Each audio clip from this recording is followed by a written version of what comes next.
of their favorites in the wild, and it's actually a big issue for them. Katie mentioned this morning the species survival plan. That organization breeds penguins, lots of species, but we'll talk about these guys. They breed African penguins because of their status in the wild. There is only about 60 to 70,000 of them left in nature, and 100 years ago there was 1.5 million of them. So the numbers are declining every year, and overfishing is a big reason for that. Anchovies, sardines are something that people like to eat in addition to them. Do they chew or they just swallow? They do not chew. They swallow it whole. They actually have specialized mouths. They have little barbs on their tongue that point backward, kind of like Velcro actually. And it's also on the roof of their mouth, so that's how they're able to draw the fish back. And then they have what is called a crock, where the food goes next. He wants the thing. And then after the top goes the gizzard, their gizzard kind of acts like their gizzard kind of acts like our teeth and grinds the food up for us.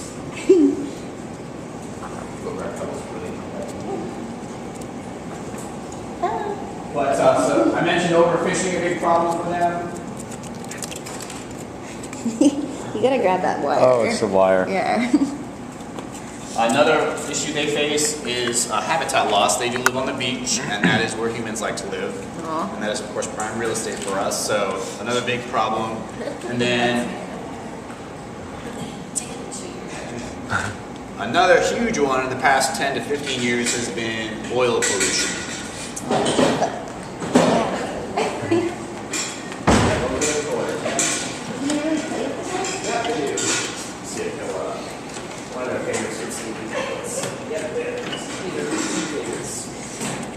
Toothbrush and a roll of tape. Doesn't take much to entertain you guys. It's kind of like our dogs. Yeah.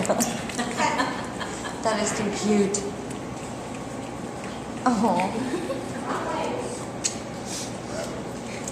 He really likes the tape. Come on, Bells.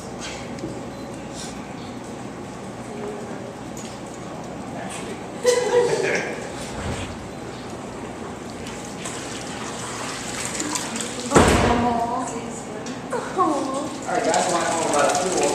Boil the pebbles a little bit.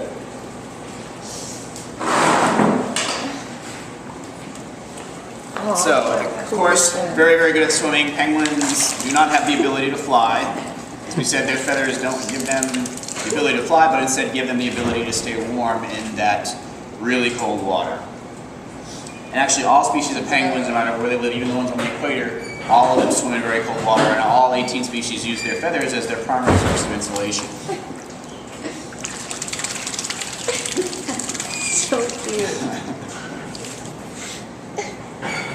For this particular species, maximum depth is about 150 feet. You can hold their breath for about a minute and a half. Typically, though, they're only going to go 50 feet or less. Most of the fish that they like to eat swim closer to the surface.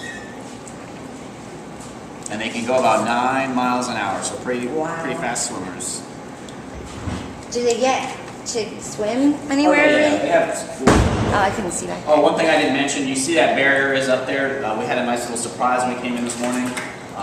Normally this is completely open. They have the 2 pools as an option, but we came in this morning and 5 of them were hanging out in that pool. And I thought, that's kind of strange. I mean, they all swim in there all the time, but they weren't actually making an attempt, because normally when we come in here, they're all like running to the gate, as you see, like they're doing now, but they weren't even doing that. So I looked, and the ramp that we have in there for them to be able to get out of the water had fallen into the water, so they couldn't get out, so I had to separate it off so they don't go back in there. So I can fix that.